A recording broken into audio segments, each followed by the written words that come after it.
Good morning, everyone. Good morning, mga katribu. I'm Tina Maralit. And I'm Chito Losada. And this is Straight Talk, where we bring you to the front seat of the discussion regarding the hottest issues in the country today without fear, without favor. So, Sir Chito, with the COVID-19 cases increasing each day, helping those in need is the utmost priority of the government. And I guess every one of us, diba? So that's why in today's episode of Straight Talk, let's get to know the President and CEO of Transco, the government-owned corporation that has been providing care to those in need during these trying times by giving assistance to the Quezon City government, Quezon City Government Hospitals, and the Philippine Red Cross for the COVID-19 screening of the Quezon City Police District.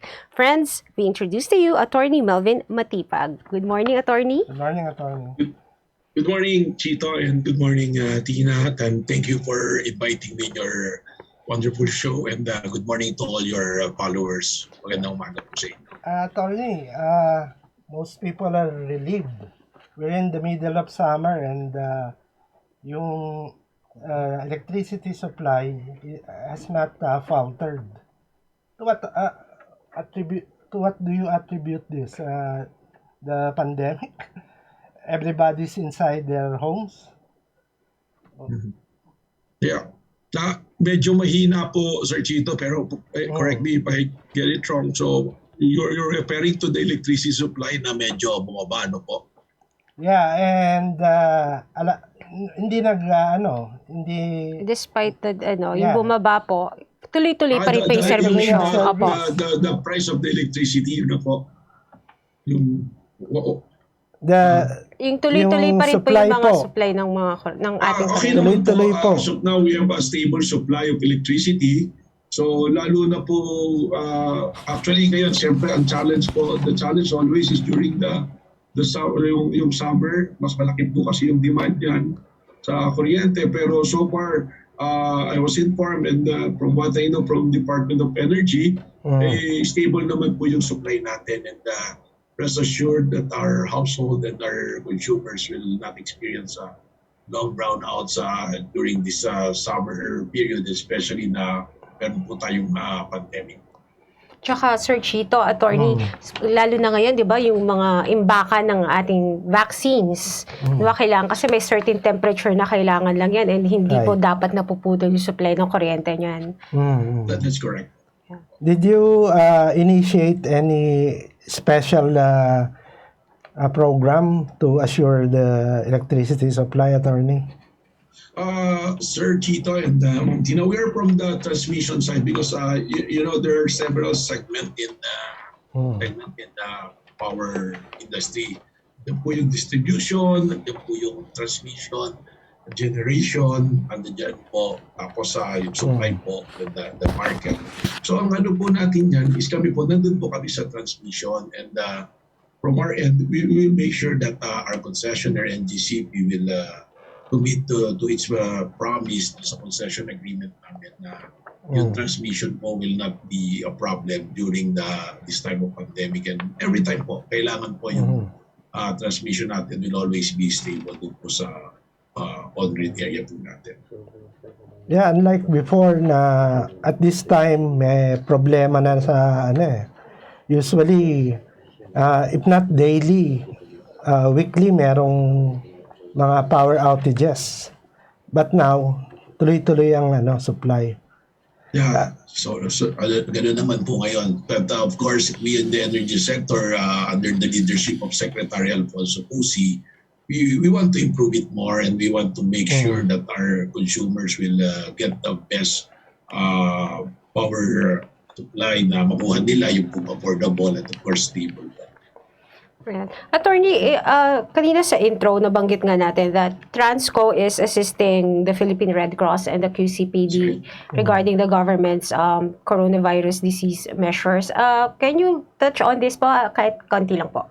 Anong klaseng assistance po ba ang ginagawa natin dito? Opo, last year, we know nung early part of March last year, the government already declared a pandemic, declared for the pandemic because of the declaration of WHO. And of course, nag-lockdown po. So we are in the power sector. But I think yung call po ng government, ng ating pong presidente is for everyone to make the contribution. Because this is a pandemic, we consider it a war. So everybody should do something to help. And naisip po namin sa Transco, we have a lot of hospitals na malapit sa amin, sa Transco. So since work from home naman po, and there will be a lot of savings also, dahil marami pong projects na hindi na namin gagawin, marami po activities na hindi na gagawin. So what we did is to allocate those funds, realign it in helping those hospitals, providing food supplements to them. And also, yung pong pagtulungan namin sa local government, yung nag-provide kami ng partnership with the DOH through the Lung Center of the Philippines na mag-conduct po ng testing, yung pong swabbing, yung PCR testing, na kami po yung nagbayad. And sa Red Cross naman, we donated 7.5 million para to cover din po yung war against pandemic po ng Red Cross. In fact, this was not the first time that we partnered with Red Cross. Meron na po kaming mga donations sa kanila even before dun sa mga pag-address nila ng mga yung mga national emergencies. Then also, we have a dormitory for our employees. Since work from home, hindi po namin nagagamit yung dormitory. So what we did, we offered it to Lung Center so that yung travel time po ng mga frontliners nila hindi na mahaba at yung exposure, tsaka mas makapagpahinga po sila. So those are some, nag-donate din po kami ng mga PPE, then yung mga communities po surrounding the office of Transco, nag-donate din po kami ng mga goods, rice, canned goods, noodles, and yung pong mga project namin na mag-deliver ng mga pagkain din po sa mga frontliners po, like the mga police po, and the testing also for the PNP of Quezon City. So yun po yung mga ginawa namin efforts, and until now we're continuing. What we want to do now is to protect our employees naman and families of our employees by having them vaccinated po. So tuloy-tuloy po siguro namin yun. So if there's anything that we can do to help in this crisis, gagawin po namin ng Transco. And I can recall, Tina, Transco is one of the biggest contributor of dividends to government. Where did you raise this dividends? We have a concession agreement po. So Sa it's NGCP. part of the IPIRA law nung pong nagkaroon ng IPIRA law, ang ano po is to privatize the transmission. So we privatize the operation and maintenance, and there's an annual concession fee plus the interest. So we are earning from that. But there are also other services na nakuha namin. Under the dividend law, so we have to remit a certain portion, so about 50%. So what we did is we remitted po yung sa government so that the government can use it. So sabi nga po ng DOF, and I thank the Department of Finance for recognizing po yung ginawa naming pag-turnover po ng dividends namin so that it can help the government to fight this pandemic. Sir, speaking of projects, I recall that you have this interconnection between the main islands. Can you update us on this? Yeah, it's supposed to be po that interconnection, the Visayas-Mindanao interconnection. It should have been done long time ago. Actually, even before the time po na nagkaroon ng concession, but it was put on hold. Nung sa Napocor pa po yan, before Transco is part of Napocor, the transmission is part of Napocor.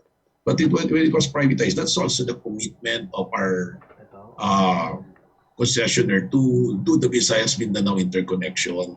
And when Secretary Cusi and this administration of President Duterte came in, there was a commitment that the NGCP will finish the project dapat 2021, but Secretary Cusi did not agree, so naging 2020 December. But of course, we all know what happened because of the pandemic. Nahinto po lahat the project. So right now, it's still ongoing. I think there's a delay of a year. So hopefully by the end of this year or at least early next year, the Visayas and Mindanao will be interconnection will be done. So magyayari po niyan, ang buong Pilipinas po will be connected by one grid po. So hopefully matapos mo talaga. But I think malaki na po yung completion nito. I think it's more than 50%. I Ang see. completion na po ng aming concessionaire dito.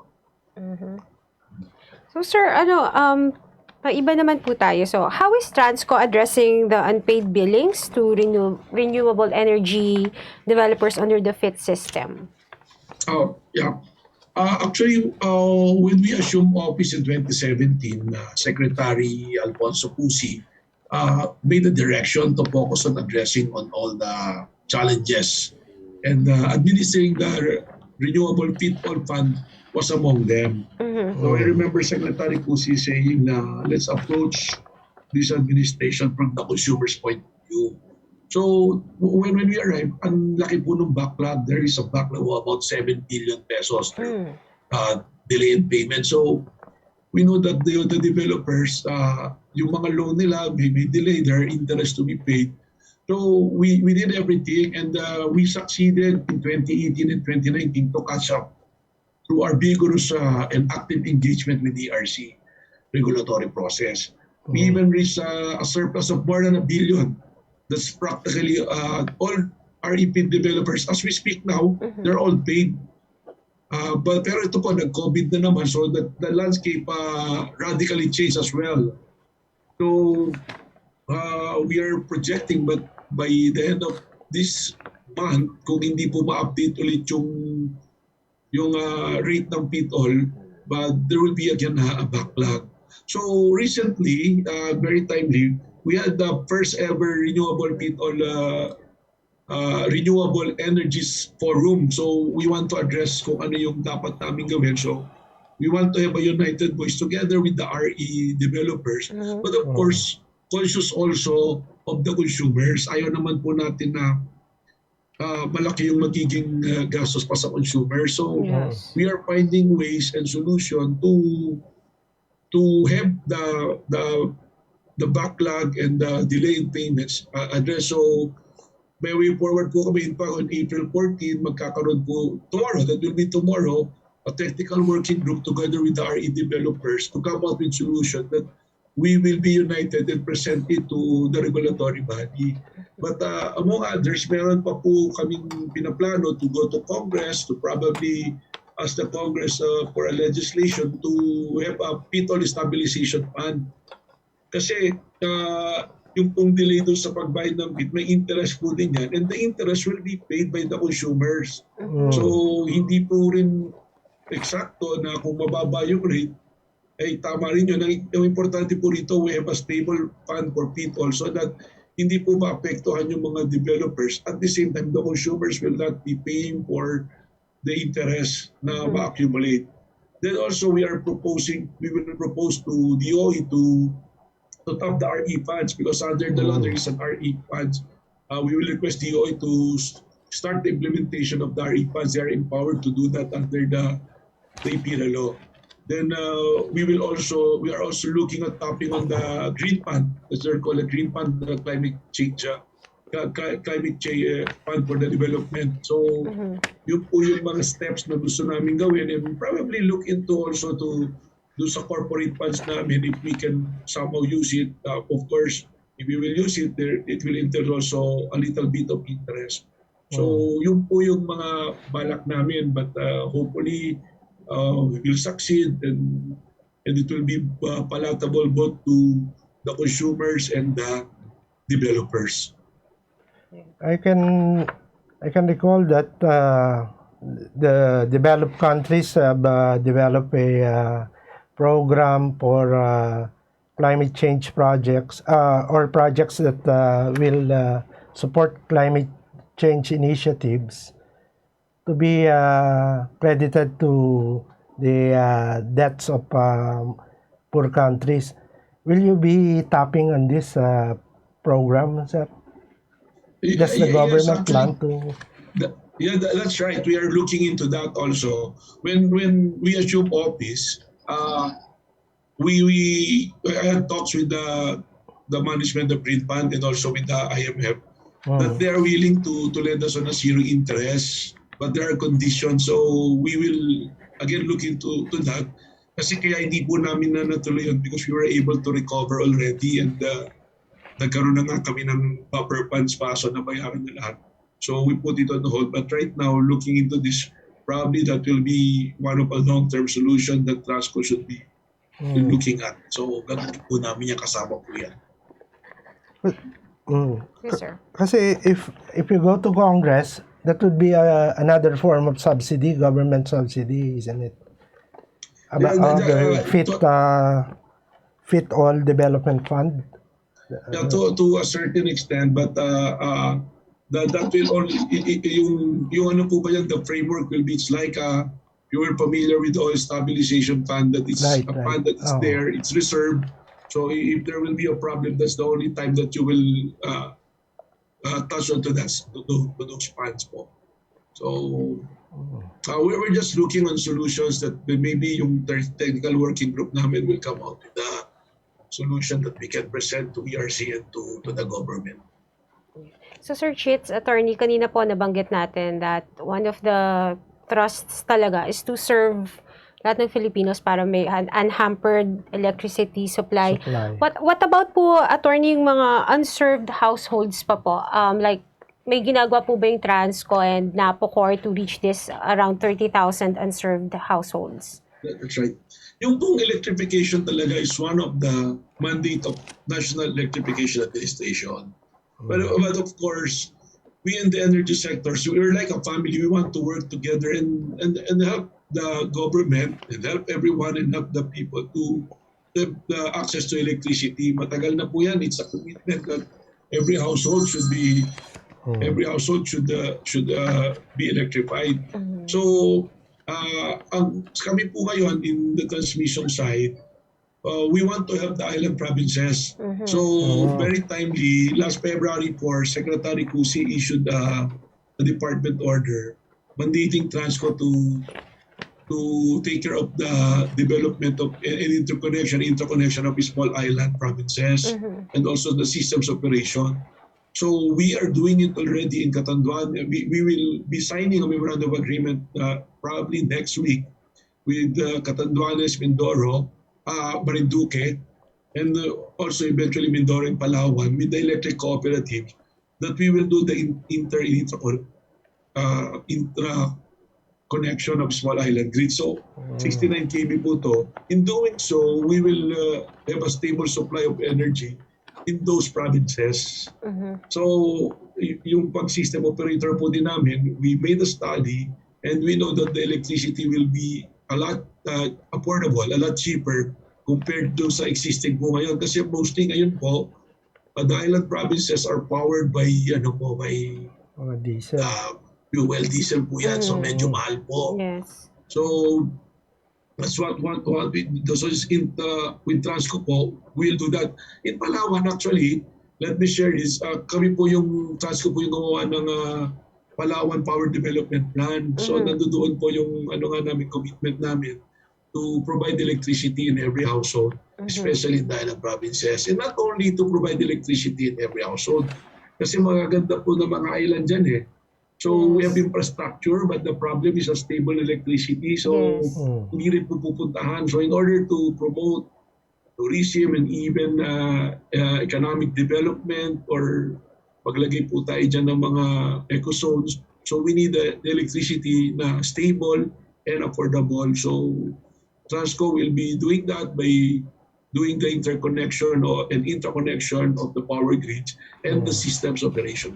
So magkakaroon ng trickle-down effect, attorney, kasi Yeah. hindi lang yung mga bahay magkakaroon ng kuryente, but of course, katulad nga na nabanggit, yung businesses, the tourism, and whatever, which in turn will provide more jobs to the people. Correct, yeah. How far are we, attorney, in the electrification program in terms of percentage? How many households? Actually, ngayon po noon kasi, ang basis is barangay, then sitio, ngayon household na po talaga eh. So, I think, I will speak of percentage. Ang naririnig ko po kasi when we will have hearings in Senate, we have already electrified more than 95% of the household. Pero ang problema po niyan, it's a moving target. Yes. So every day po gumagalaw yan, nadadagdagan. So I think the solution that Transco can do is kung meron po tayong stable na power lines, yung pong transmission lines and distribution and yung generations, and doon kahit magdagdag po ng also, they will just tap in into those connections. So, importante po siguro is to develop power development plan which will address yung pong ganito na situation. So, I think malaki-laki pa rin po yung hahabulin kailangan kasi dapat po 100%. Yes. Pero right now, I think this administration has contributed a lot. Marami na po na electrified na noon is hindi pa mga electrified na communities po. How do you propose, how do you see the 100% electrification coming along before the end of The the administration. administration of President Duterte? I'm wishing that we can do it 100%, but it could be, hindi naman sabihin posible, pero baka mahirap po. But I think every year malaki naman, by the millions po yung household na na-electrify by the year. So I think by the end of this administration, compared to what we have when we came in, baka malaki po talaga yung nag-increase in terms of percentage. Probably we have addressed more than 70% of those unelectrified at that time. Ganun po yun. Ito kasi everybody's helping, even po yung Congress. We're very happy how the JCEC is addressing it. They've been putting budget and helping EA to do their mandate to electrify every household. And yun naman pong policies ni Secretary Cusi sa DOE, it's been very consistent. Sabi ko nga kanina, it's been approaching it from the point of view of a consumer. So if you're a consumer, kailangan wala kang reklamo at meron kang kuryente palagi. Ang problema po, yung mga setbacks natin, we are visited by a lot of strong, powerful typhoons. Tapos kaya may COVID pa po, so it slows down the process. But just the same, I think we in the energy family will do our best to, at least if not 100%, is to, yung gap po will be lessened also. Yan. So Sir Chito, attorney, on another topic, no, whatever happened to the earlier plan of Transco to diversify into telecommunication to break the duopoly of Smart and Globe? Itutuloy pa po ba ito considering na may third player na tayo, which is the Dito Telecommunity? Well, let me give you a background. We were aware that Transco owns the embedded fiber optic. We have a fiber optic embedded in our transmission line network. This was the whole contention with the NGCP. As the latter is in the opinion that it's part of our concession, but our argument it is not part of the concession because when you look at the concession fee that was agreed upon and compute the business of telecommunication, the use of the fiber optic, it will be more than the business of transmission. So we have a different opinion, so to speak. That is a very, yung principle po ba ng civil and common law that if you don't pay for it, it doesn't include in what you buy. So to operate in a national broadband network wasn't factored in the valuation, so that is our contention. We didn't plan to compete with the telecommunication. What we want to do is we are targeting government agencies since we recognize that the digital economy, the government must be able to deliver its services with innovation and efficiency.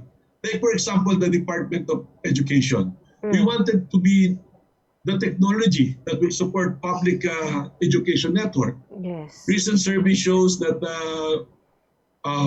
we are lagging behind.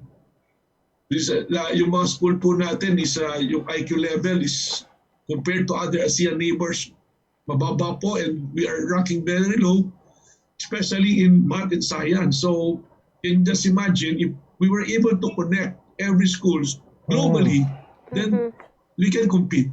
We wanted to be able to build a broadband infrastructure that will connect our schools, children with the world. So para po makasabay tayo. So we can do kasi pag meron tayo online, yung mga, di ba, marami po problema, yung printed textbook, problema, mali-mali. Pero kung online tayo, by just a click, makikita natin yan.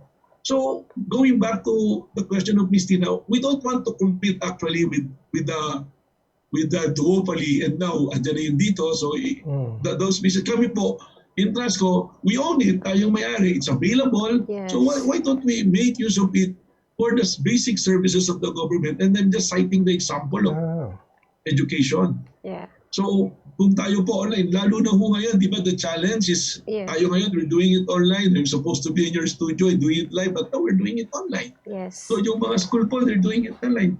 My 2-year, my son who is now turning grade 2 next year, ang gamit nila is online. So kung hihina po yung infrastructure, hindi tayo makakompete, and we believe the government has the infrastructure and it's sitting there. It's there. We own it. If we were able to tap it for benefit of improving the educational system for the younger generation, we'll be producing highly skilled workers. So, kompleto po. So, that is our idea. In fact, ginawa po namin to sa Benguet. We partner with Beneco. Because Beneco is an electric cooperative, 100% na fiber optic po sila. And now we are servicing 22 government agency. Ginagamit po yun. So, ang nangyari naman po rin dito, at least just to give also recognition to the ICT and our concessionaire, we had an agreement already in June 8, 2019 na ang usapan namin is DICT and Transco and other governments can make use of the power lines, the fiber optic, to do it in government interconnection. So I'm just waiting. Ang mandate po now is with DICT. We've been communicating with them. Sana po matuloy, especially now that we need it. So how Okay naman po na pumasok yun dito, pero sabi ko nga, we have the government infrastructure, let's make use of it 100%. So, my question, sir, is how do you intend to use the infrastructure? Would you privatize it, or would that be Under for government pa the rin. government's use? Dalawa nga po yan eh. Yung pong in-agree namin na agreement nun, it's already available for government use. So, And lahat anytime. naman po ngayon, online, especially if we will be rolling out the national IT system, we can make use of this infrastructure. Ito po, nationwide na po ito. Can you imagine 15,000 kilometers of power lines with fiber optic embedded on it? All you have to do is to light it up, power it up, so we can make use of it as your backbone So for your broadband network. what's holding you up to use it? We own it, but we don't have the mandate to roll out a telecommunication program. It is the DICT, and that's why when going back to your question, I made a bold pronouncement on a policy pronouncement on the headline sa mga business newspaper. Now I will diversify and get a franchise to be a telecom operator also. If I have that mandate, I can do it, but that's not part of the mandate. We own the infrastructure, and we're willing to any other government agency like the ICT to make use of it for the benefit of the government, for the benefit of our people. Yeah. So, Sir Chito, attorney, going back to that, kasi kanina, parang light bulb moment lang to. Nabanggit kanina, attorney, it could help, for example, the education sector, di ba? Ang dami nating mga schools na, una, wala pang kuryente, in far-flung areas. So, if ever mangyayari to, attorney, do you think it's possible na pagsasabayin yung rollout ng electrification with the use of the fiber optic technology to improve the education system para yung mga malalayo nating schools makinabang dito? Yeah. Kasi yung electrification rollout, it's there already. It's being done. Tama ka, marami pang eskwela na walang kuryente. I remember, I was part noon nung yung first na computerization, yung voting na computerized sa Mindanao. Sa Mindanao yung una yan, sa ARM. I was part of it. I'm practicing lawyer. I'm the lawyer for the company who rolled it out, yung project na yan. So, ang ginawa namin nun, pumili pa kami mga generators for the school para yung sa computerization na. So, the good thing that you mentioned, sabay yung rollout, yung access to electricity is already declared by United Nations as a universal human right. Right. But in 1974, access to internet was already declared also by the United Nations as a universal human right. Ibig sabihin, lahat tayo rito.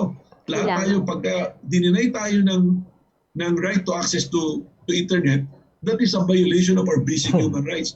That is the Declaration of the United Nations. So tama po kayo, mga eskwelahan dapat makonect. So it can go hand in hand. While we are connecting it dun sa internet natin, dapat nagko-connect din yung power kasi it goes together. Yes. There's no internet connection if there's no power. Yes. So dalawa yung dinidevelop na natin na sabay, and it's good thing that Ma'am Tina pointed it out. So tama po yun. And I want to go back dun sa sinasabi ko nga na public education network na project ng DepEd. We'll be talking to them. Nakikipag-meeting po talaga kami sa kanila, kila Yusek Karin Pasco. Talagang ang Transco po, even if we feel that it's outside our mandate, ginagawa po namin. At anyway, we are in the government. That is part of your general mandate when you go to government service. Yes. Hindi mo pwedeng sabihin na ito lang yung mandate ko. Sa ganun yan, pangit po yung magtuturoan tayo Especially we belong to the same government. Especially if you're in energy, we belong to the same energy. That's why we're saying, we're very vocal in saying, we have this infrastructure. Gamitin po ninyo, ipapagamit po namin sa inyo. So, para po makatulong tayo. So we've been talking to the ICT, we've been talking to DepEd, kay Yusek Pasqua. Meron po kaming group discussion. So kami po, anytime, if they want to roll it out, andyan po yung infrastructure. It's there. Kahit po sa bundok, kung may kuryente na, may tower po dyan, ibig sabihin, pwede po kayong maka-access. In fact, yung going back naman po kay Sir Chito kanina, commercially, we can also make use of it and the government can make a lot of money by leasing it.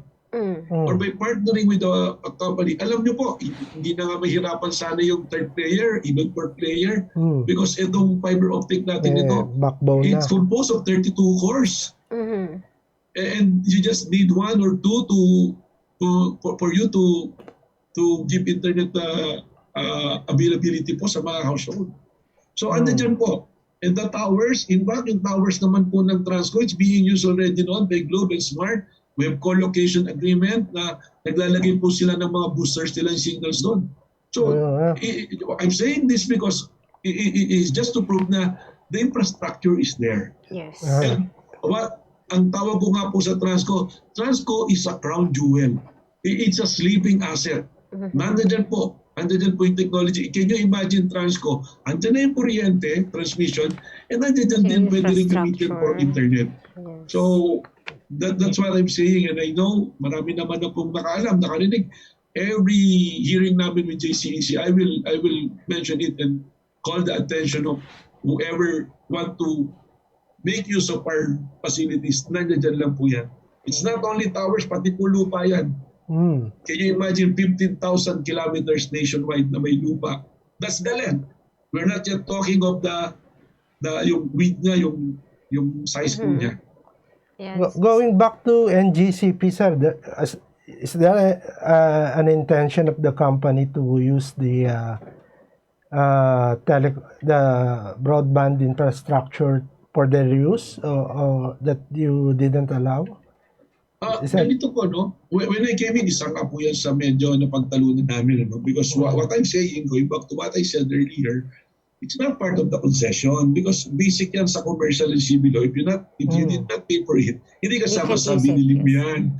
So ako naman po, transmission lang yung pinag-usapan natin na binibigay namin sa inyo. But just the same, we can agree so that the people will have the benefit na magamit natin lahat, pakinabangan natin. Pero naalala ko noon, nag-advertise po sila na if you want to use yung broadband, kami kausapin nyo, may mga newspaper po sila na release noon. Pero sabi ko nga, I have to recognize NGCP and the ICT. Nag-agree naman kami when it comes to government use, huwag natin pagtalunan. Pwede na yan. Actually, pwede na po natin i-roll out yan anytime. Actually, from June 8, 2019, from that day forward, pwede na po. Pero yung pong sinabi na pinagawa, sabi lang namin, teka, kung gagamitin yung commercially yan, kailangan pag-usapan natin because to me, from where I'm coming as a lawyer also, hindi siya kasama dun sa concession na binayaran ninyo. But you can use of the fiber optic only for incidental use ng transmission, which is the SCADA. Ito yung po yung SCADA, ito po yung nagmo-monitor ng tower to tower, ng mga power, ng mga substation from another substation. Doon po pwede nilang gamitin. Kasi So, kasama po yun sa transmission. ayan. So, Sir Chito, Attorney Melvin, sobrang interesting na mga pinag-uusapan Yeah. natin. Ang dami kong natututunan, you know. But magbabalik po muna ang Straight Talk for more discussion. Araneta City, home to the country's first indoor shopping mall, the world's original Thrilla, and the first ever Bini Bini pageant. Now a place for your first win, your first catch,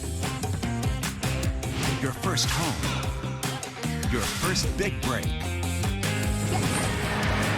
your first date, and even your first love. Araneta City, the city of firsts.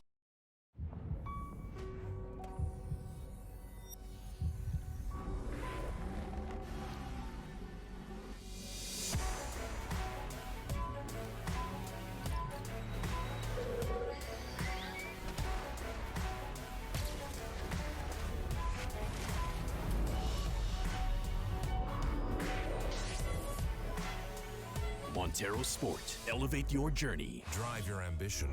Mitsubishi Motors. Fiverr is the free and secure way to connect with friends and family anywhere. Send messages and make phone and video calls for free. Download Fiverr now.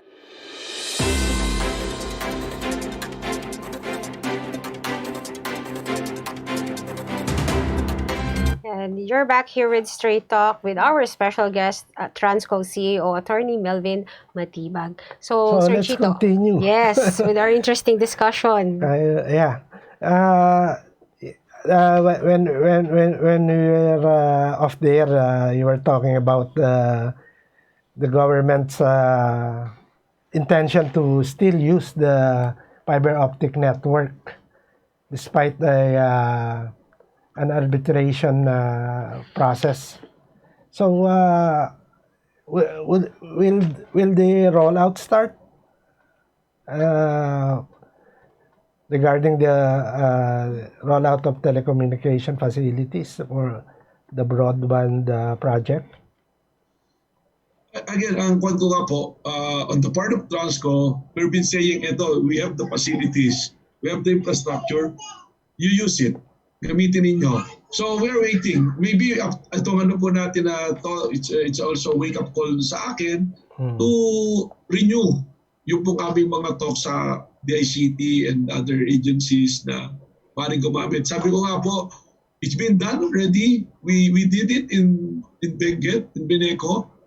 Meron na po tayong proof of concept, kumbaga. So bakit din natin gawin na nationwide capacity? Probably, ang maganda nga po yung binanggit ko, doon muna tayo sa PEN, yung Public Education Network ng DepEd. Doon muna natin subukan. Huwag na muna siguro yung ibang agencies. And just to prove na pwede pong gumana at magagamit. Sa ano nga po, I will cite an example in Malaysia. You know that in Malaysia, yung mga schools po, meron silang sariling provider ng network eh. That's why they're connected globally. So hopefully, I think I will again write a letter to the ICT and to DepEd to let's all go back to the negotiation table and talk on how to roll it out so that our people will benefit. Very timely po ngayon because of this, this pandemic.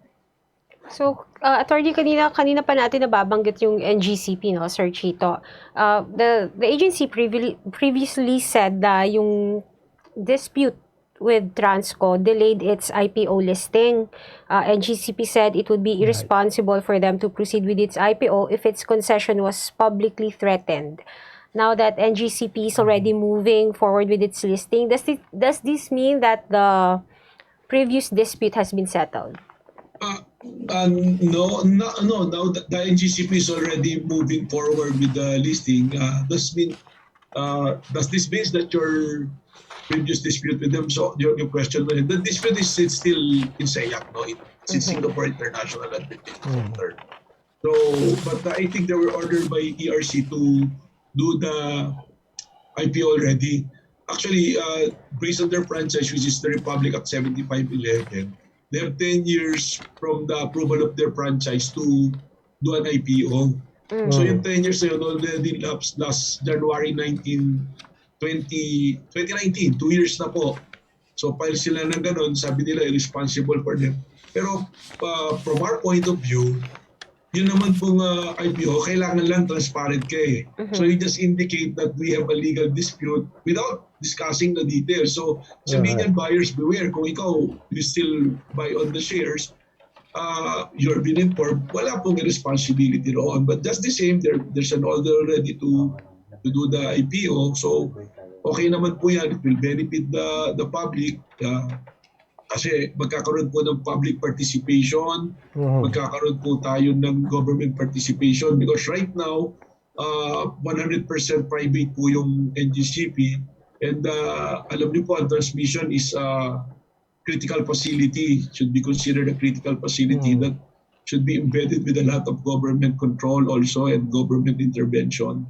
So siguro po by doing the IPO, it will also be good for the public and also for our government. So the IPO would benefit the security of the Yes, po. transmission network. That's right. That's right. Kasi magkakaroon po ng public participation. I think that is the spirit of the provision of the 7511. The Congress were mindful at that time when they put the provision na there should be some sort of government participation. Critical facility po natin ito eh. Kailangan meron po tayong monitoring na malinaw. Everything, especially also not only on that, but also on the rate, yung mga projects po na ginagawa rito, kung magkano talaga. So it will be more transparent and it will help the consumers to know that they are paying for the right price po ng electricity as to the transmission po. Yeah, I can remember there were some questions raised on the foreign partner in NGCP. Have you resolved this already? Yeah, actually, hindi naman po question on the percentage because it's 60-40. It's 40% of it is owned by the State of China. It's a Chinese national company. Then 60% is owned by Filipino group. But that 60% is divided into two. That's the Monte Oro group and the other one is the Kalakahay group. So 30-30-40. So effectively, dalawang Pilipino po na 30% and another 40%. What I'm saying noon is, if you will look at it, hindi siya yung 60% na buo talaga na one interest lang. So when it comes to voting, pwedeng mag-iba po. So it's good that 20, kasi kung sa IPO, 20% of that should be offered in the IPO. So at least meron pong 20% na participation ng public po ng Pilipino. I think, actually I wrote a letter to DOF and encourage them that through their government financial institution like the NTC, SSS, GSIS to probably look into participating in this IPO so that the government will be represented in the board of the National Grid Corporation of the Philippines. Right. So, sir, still on NGCP, no? The ERC said earlier the results of the first part of the audit will be out in a few months. Do you think that a complete audit of NGCP would finally allay fears of China's supposed direct control over our transmission lines? Well, it's good that there being an audit, but there are many types of audit. What kind of audit did the ERC make, and what is the goal of the audit? If the question is about cyber defense, security, preparedness of NGCP, who conducted it? Because there are only few firms in the world who can really competently do that. I think Israel-based firms, for example, are among those who are highly regarded today. I don't think NGCP, the way they have treated the issue, understand the importance of this issue in the government perspective. Imagine after more than a year, when the National Security Agency released a table audit and make its recommendation, NGCP, hindi pa rin po nila sinunod yung recommendation eh. They haven't appointed CISO, yung Chief Information Security Officer. So medyo kailangan po na pagtuunan ng pansin. So yung audit, alam niyo naman po yan, to give credibility to that, malaman natin paano yung audit at sino po yung nag-conduct ng audit. So I hope ERC will be more transparent and probably unsolicited po na request or advices to involve DOE and Transco to in this kind of audit. Kasi let's not forget the owner of the facility until now is the government through Sa Transco. government, right. So medyo parang hindi naman yata magiging acceptable to all kung sabi Hindi mo kayo nag-audit ka, kasali. then when you ask the question, was Transco or DOE part of that audit? And they will say in the negative. So medyo, awan ko po if that will be something that is palatable to the people who are hearing the result of the audit. So yun lang po yung tingin ko dyan. So what was the reason given by ERC for not involving DOE Transco or or Transco. DOE? Well, actually, naging issue po talaga rin yan sa Congress noon, and I have to thank Senator Win Gatchalian, the chairman of co-chairman of JCEC. Siya rin noon, nagpo-post din yan eh. So, maganda po sana, sabi kasi ng ERC noon, kaya hindi sila maka-audit, walang budget. Pero honestly, ano po yan eh, if there's, di ba, pwede po kaming mag-conduct ng audit and we can even provide a budget. Dati po kasi, sabi nila may nag-audit na. I cannot speak directly kung ano talaga kasi I really don't know eh. Wala po akong hawak na information except the same information that you know, that based on the pronouncement of PRC. So sa akin lang po, together with Secretary Cusi, I think you will agree with me, we've been discussing this is probably to involve the energy sector, the government. Kasi ERC will respect its mandates, it's a regulatory body.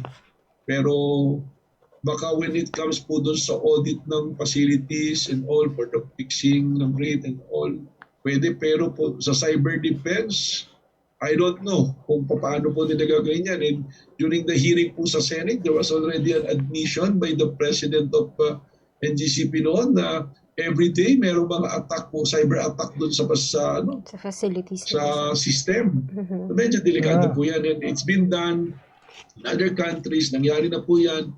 In Ukraine, nagkaroon po ng 3 araw na brownout kasi na-cyber attack po yung nila. Ito po, yung systems operation po, yung transmission facilities po. So it happened already. So meron na po tayong pinanggagalingan. So we have to do the audit properly. Yeah.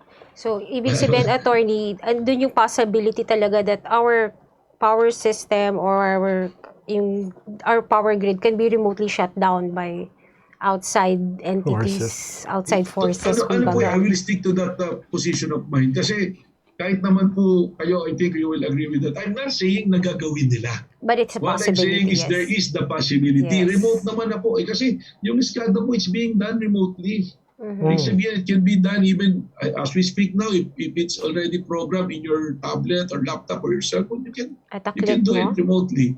So that's what we're pushing. Let's give some sort of security to this vital facility of the government na kailangan po protected naman tayo. We are not questioning na kasi ang 40% is China gagawin. The question is it possible? The answer is definitely yes, it is possible. Nangyari na po yan, may pinanggalingan na. And with the technology now, hindi naman po tayo maniniwala na manually pa ginagawa ngayon yung mga ganyan. So, ngayon, we know that everything can be done remotely.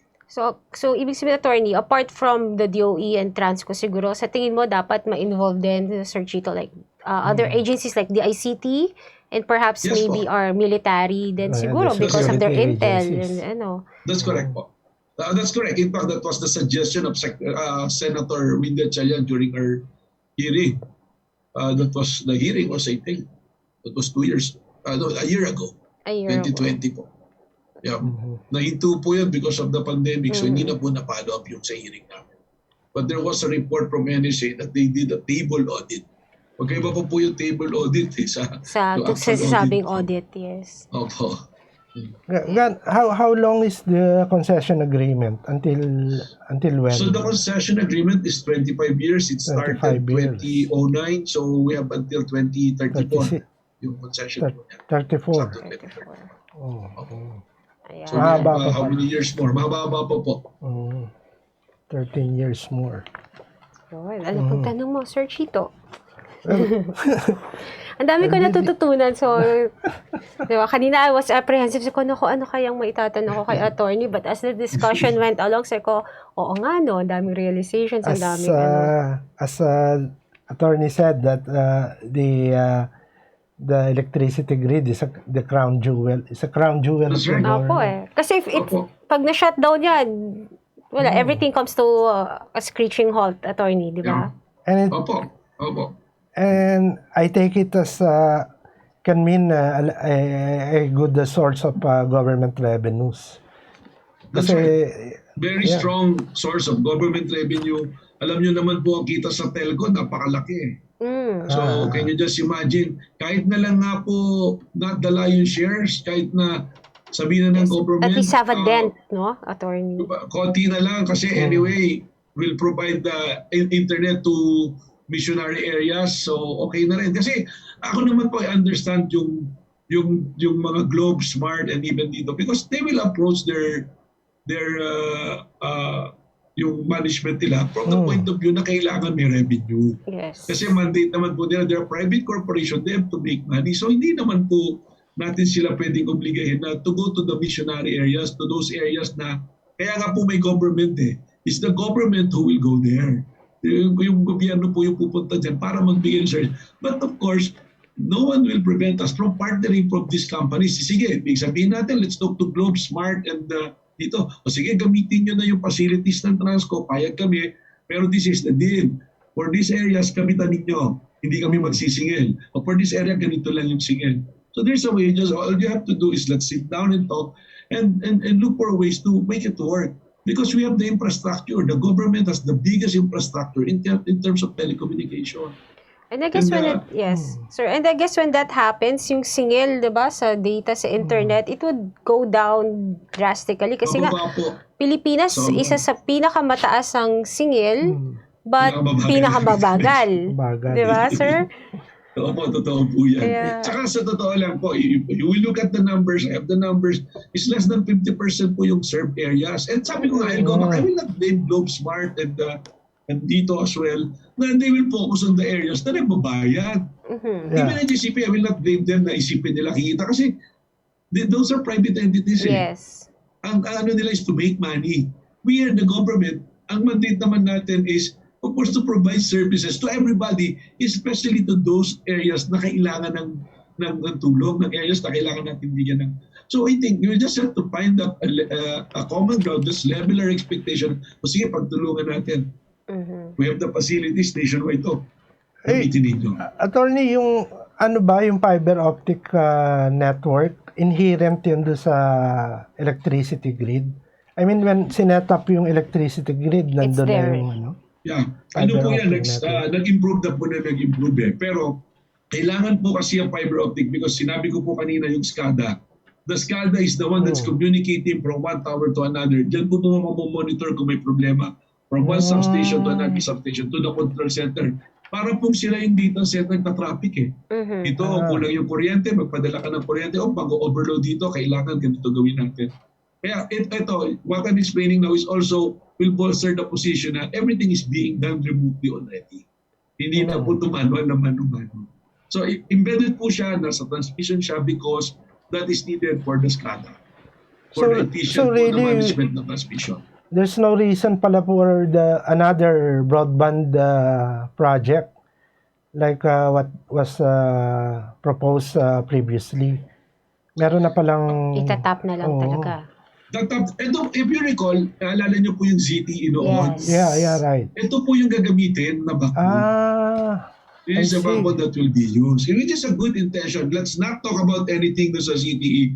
Let's not make assumptions. What I'm saying lang is the concept, the project will be to use the backbone of the dark fiber of Transco to power up the broadband network ng buong Pilipinas. How do you call that? Dark fiber? Dark fiber po ang tawag kasi it's a near top siya. You have to light it up. Yes. Kailangan lagay mo yung mga internet communication equipments para magamit siya. For the data transmission. Diyan na lang no? Diyan na lang, attorney. Hindi lang talaga na ma-maximize yung... Alam niyo po, with the asset of Transco and the potential of Transco, if it will only be maximized in use, bro, mas malaki pa po doon sa contribution na nabigay namin during the pandemic yung pwedeng ibigay. Probably, siguro po times 4, times 5 of that. Kaya Wow. po siguro. So ano pa hinihintay nyo? Let's go. Well, as I'm saying, I don't have the mandate. Yes, the I have the mandate. facilities, we own it, Transco owns it, and we are more than willing to share it and use it by anyone who can help the government power up the mercenary areas, provide to interconnection to government agencies, provide network to our Department of Education so that they can make use of it, so that we can everybody will be connected. How would you be able to obtain the mandate? Is this through Congress, sir, or You know, DOE? kaya sinasabi ko noon, I will talk to the Congress and ask that Transco will be given this mandate. Pero siyempre, meron po tayong mga agencies na may mandate na Pero ako po, if you will ask me, this is only me, this is only my opinion from my experience for almost 5 years dito sa Transco. Baka po mas mabuti nga may sarili na ganun para at least we lessen the, ano po ba yung usap and just roll it out. Power.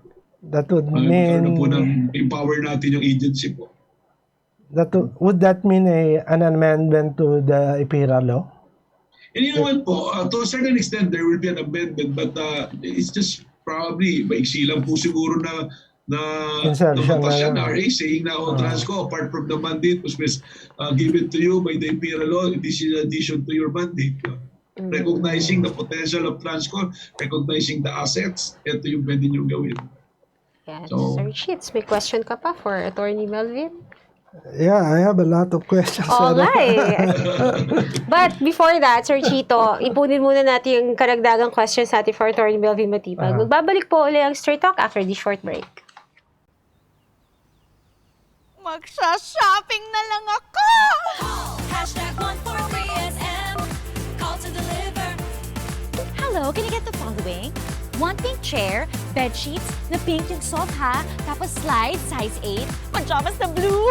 Oh, don't forget my... Hashtag 143SM. Call to deliver. Wait lang, okay ba yan? Anything at the SM store, ma'am. Call to deliver. Call. Kuya, pwede rin ba ako magpa-deliver sa ate ko sa Taguig, tapos sa friend ko sa Davao, tsaka sa... Cancel ko sa Lipa. Okay ba yan? Kahit saan po, pwede kami mag-deliver. Call to deliver.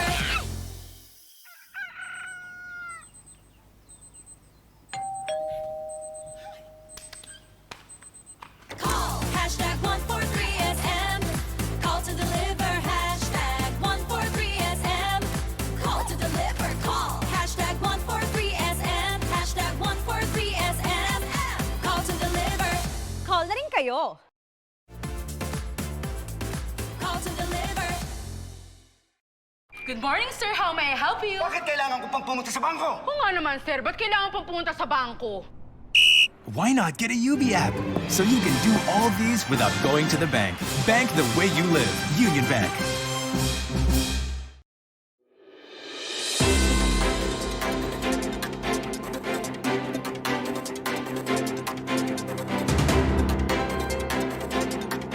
And we're back here on Straight Talk, still with our very special guest for today, Transco CEO, Attorney Melvin Matibag. So, Sir Cheats, kanina sabi mo may we have a tatanong pa fun tayo. game. Oo, No, we pero better ito, go yung to tanungan the na to, light. kung kanina sobrang seryoso ng discussion natin, ito medyo light-hearted. Light part. Diba? We have a new segment here in Straight Talk, which we call Larong Tribune, where we give challenges or games to our interviewees or guests that will be fun for you and our audience as well. At ang ating buwan naman, no, si Attorney Melvin. Right. So, sir, magbibigay lang kami, magka-flash kami ng mga litrato.